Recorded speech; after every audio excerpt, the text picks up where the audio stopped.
আসসালামু আলাইকুম ভিউয়ার্স, শুভ দুপুর সবাইকে। কেমন আছেন সবাই? তো আজকে যেটা নিয়ে ভিডিও সেটা হচ্ছে যে কয়েকদিন যাবতে আমাদের স্কুল থেকে টিচাররা বলছিল যে ঘুরতে যাবে, মানে কাছাকাছি কোথাও, মানে একটু নদীর ওই পারে, ব্রহ্মপুত্রের ওই পারে ঘুরতে যাওয়ার কথা ছিল। তো আমাদের আসলে সবাই সুযোগ মিলে না, মানে বেটা বলে মিলে না, তাই আমরা যেতে পারিনি। আজকে আমার কাছ থাকে তো একজনের অফ থাকে, আবার আরেকদিন আরেকজনের কাছ থাকে তো আরেকজনের অফ থাকে, তো সেভাবেই বেটা বলে না মিলাতে আমরা যেতে পারি। তো বৃহস্পতিবার যেহেতু আমাদের স্কুল হাফ ছিল, তো ওই দিন সবারই মোটামুটিভাবে একটু ফ্রি ছিল, তাই আমরা ভেবেছিলাম যে একটু পিকনিক স্পটও দেখে আসবো, একটু ঘুরে আসবো, ওই পারটা যাবো। তো আমরা এদিক দিয়ে যাওয়ার সময় এখান থেকে রিক্সা নিয়ে সোজা চলে গেলাম খাগড়াহর ঘন্টির ওইদিকে। ওইখান থেকে আমরা সিলভার ক্যাসেলটা দেখে তারপর হচ্ছে যে নৌকায় উঠেছি। নৌকা ভ্রমণ যেটাকে বলে, তো নদী ভ্রমণ, নৌকা ভ্রমণও হয়ে গেল আমাদের। তো আমরা দেখে শুনে পাড়ে অনেকক্ষণ দাঁড়িয়ে থেকে কিছু ছবি টবি উঠালাম, একটু খেলাম টেলাম, আনন্দ ফুর্তি করলাম। তারপর ঘাটে নৌকা আসলো, তো সেই নৌকা দেখে আমরা সবাই নৌকাতে উঠে গেলাম। তো নদী পার হয়ে নৌকাতে উঠেছি, আবার নৌকাতে উঠে আবার নৌকা মাঝ নদীতে এসে রেখে দিয়েছে, যেহেতু পানি কম তাই আর যাবে। তাই এই যে এরকম কাঠের একটা সাঁকো পার হয়ে আমাদেরকে ওই পারে যেতে হয়েছে। ভিউয়ার্স দেখুন, মানে এটা একটা খুবই সুন্দর দৃশ্য। এরকম মাঝ নদীতে এসে নৌকা থেমে যাবে, তারপরে আপনার এরকম একটা কাঠের সাঁকো আছে। যেহেতু পানি কম, নৌকা আর যাবে না, বালিতে আটকে যাবে, তাই এটা দিয়ে নদী পার হয়ে দেন আমাদের উপরে উঠতে হয়েছে।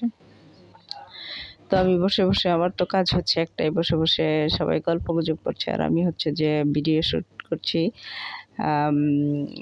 ছবি, বিভিন্ন ধরনের ছবি নিচ্ছিলাম আর চারপাশে দেখছিলাম, খুবই সুন্দর। আর সবচেয়ে ভালো লেগেছিল যেটা, সেটা হচ্ছে যে আমার মাঝ নদীতে এই সাঁকোটা খুবই, যদিও একটু ভয় লাগছিল, ভয়ের কোনো কারণই ছিল না, যে নদীতে তেমন পানি নেই, মানে গোড়ালি পর্যন্ত পানি হবে, কাজে এখানে ভয়ের কিছু নেই। যদিও আমি সাঁতার জানি না, কিন্তু বর্ষাকালে আমার নদীতে ভীষণ ভয়, বিকজ আমি সাঁতার জানি না।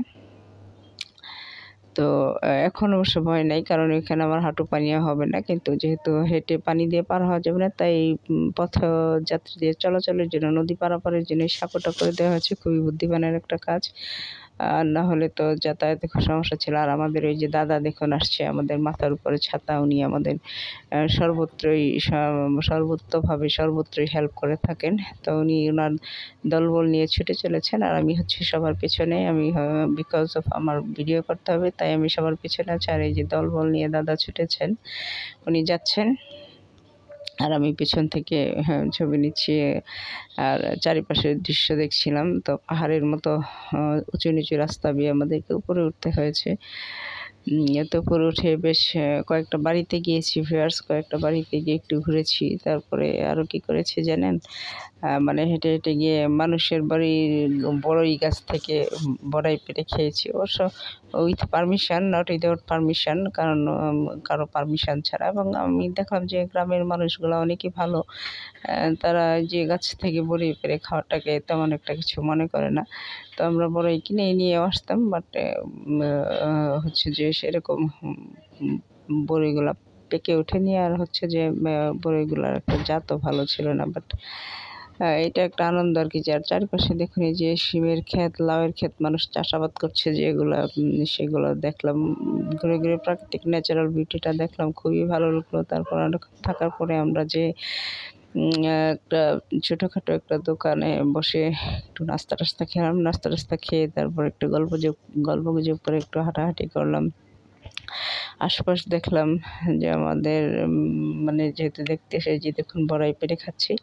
তারপর দেখে শুনে বুঝে আমরা আবার সেই হেঁটে হেঁটে এসে আমরা আবার সেই ফিরতি নৌকাতে উঠে গেলাম। নৌকাওয়ালাকে কথাই দেওয়া ছিল যে আমরা ওই পারে যাব, 1 ঘন্টার মতো স্পেন্ড করব, তারপর আমরা আবার ব্যাক করব।